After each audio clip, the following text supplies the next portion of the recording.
Recently দেখা যাচ্ছে ইউটিউবে 7 থেকে 10টি ভিডিও আপলোড করে অনেকেই 1K সাবস্ক্রাইবার কমপ্লিট করে ফেলতেছে, কেউ কেউ তো চ্যানেল মনিটাইজ করে ইনকাম শুরু করে দিয়েছে। আজকের ভিডিওতে আমি এই সকল বিষয় নিয়ে আলোচনা করব এবং এরা এদের ভিডিওর জন্য কিভাবে এসইও করে, আমি আমার ভিডিওর জন্য কিভাবে এসইও করি, সকল কিছু আপনাদেরকে প্র্যাকটিক্যালি শিখিয়ে দিব। ভিডিওটি আমি 3টি স্টেপে ভাগ করেছি। ফার্স্ট স্টেপ হচ্ছে টাইটেল, দ্বিতীয় স্টেপ হচ্ছে ডেসক্রিপশন, তৃতীয় স্টেপ হচ্ছে ট্যাগস। এই তিনটার মাধ্যমে কিন্তু প্রো লেভেলের এসইওটা করা হয়। আপনার ডেসক্রিপশনটা যদি ভালোভাবে সুন্দর করে এসইও না করে ভিডিও আপলোড করেন তাহলে কিন্তু আপনার ভিডিওতে ভিউজ আসবে না, আপনার ভিডিও কিন্তু সার্চ রেজাল্টে যাবে না। আমি আমার এই ভিডিওটা দেখাই। আমি এখানে যদি আমার এই টাইটেলটা দিয়ে ইউটিউবে সার্চ করি তাহলে কিন্তু দেখেন আমার ভিডিওটা কিন্তু সর্বপ্রথমে চলে আসছে। আমি আমার ভিডিওর জন্য কিভাবে টাইটেল রিসার্চ করি। আমার ভিডিওর টপিক হচ্ছে কিভাবে এআই দিয়ে থাম্বনেল ডিজাইন করা যায়। আমার ভিডিওর ভিতর মেন যে দুইটা জিনিস হচ্ছে, একটা হচ্ছে এআই, দ্বিতীয়টা হচ্ছে থাম্বনেল। আমি চাই আমার টাইটেলে এই দুইটা শব্দ থাকতে হবে। আমি এখানে একটা টাইটেল লিখব, দেন এরপরে আমি আরেকটা টাইটেল লিখব। এই দুইটা টাইটেলের ভিতর কোনটা সবথেকে ক্লিকেবল টাইটেল?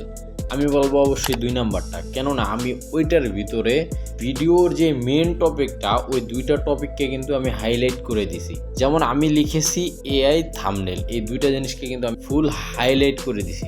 টাইটেল রিসার্চ করার জন্য আপনাকে থার্ড পার্টি অ্যাপস ব্যবহার করার কোনো প্রয়োজন নাই।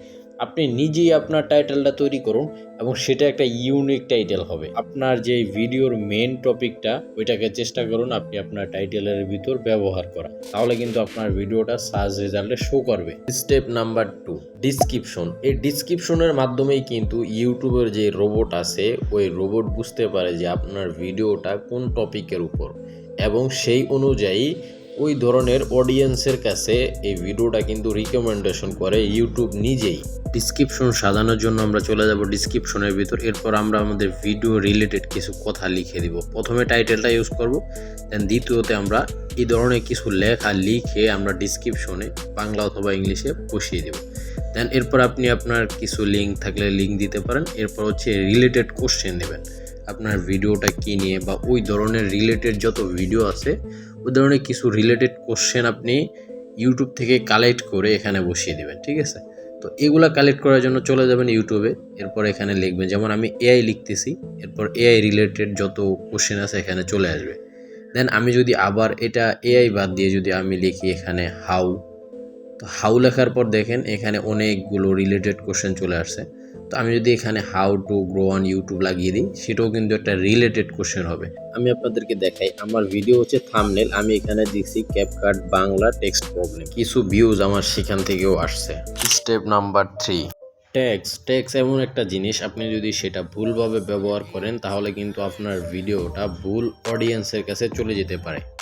শুধুমাত্র আপনার ভিডিও নিয়ে যে ধরনের ট্যাগস আছে আপনি শুধু ওই ট্যাগগুলো ব্যবহার করবেন, এর বাইরে কোনো রিলেটেড ট্যাগ ব্যবহার করবেন না। ট্যাগ বসানোর জন্য চলে আসবেন ওয়াইটি স্টুডিওতে, অ্যান্ড ডিসক্রিপশন থেকে যেই ভিডিও রিলেটেড যে কোশ্চেনগুলো আছে এগুলো কপি করবেন একটা একটা করে। দেন ট্যাক্সে চলে আসবেন অ্যান্ড এখানে দিবেন, দিয়ে হচ্ছে প্রথম যে ওয়ার্ডটা থাকবে ওটাকে আপনি বড় করে দিবেন, ক্যাপিটাল লেটারে দিয়ে দিবেন। এইভাবে প্রতিটা ওয়ার্ডের ইয়েটাকে বড় হাতের দিবেন, দিয়ে হচ্ছে প্রতিটা ট্যাগ যখন আপনার বসানো হয়ে যাবে এরপর আপনি এগুলোকে সেভ করে নেবেন। আশা করি ভিডিওটা ভালো লাগছে। নেক্সট ভিডিও কী নিয়ে হবে সেটা নিয়েও কমেন্ট করবেন। এসইও করা তো শিখে গেলেন, কিন্তু আপনার ভিডিও এডিটিং যদি লো কোয়ালিটি হয় তাহলে কিন্তু আপনার ভিডিও মানুষ বেশি অনেকক্ষণ দেখবে না। তো ভিডিও এডিটিং শিখতে হলে আমার এই ভিডিওতে ক্লিক করুন,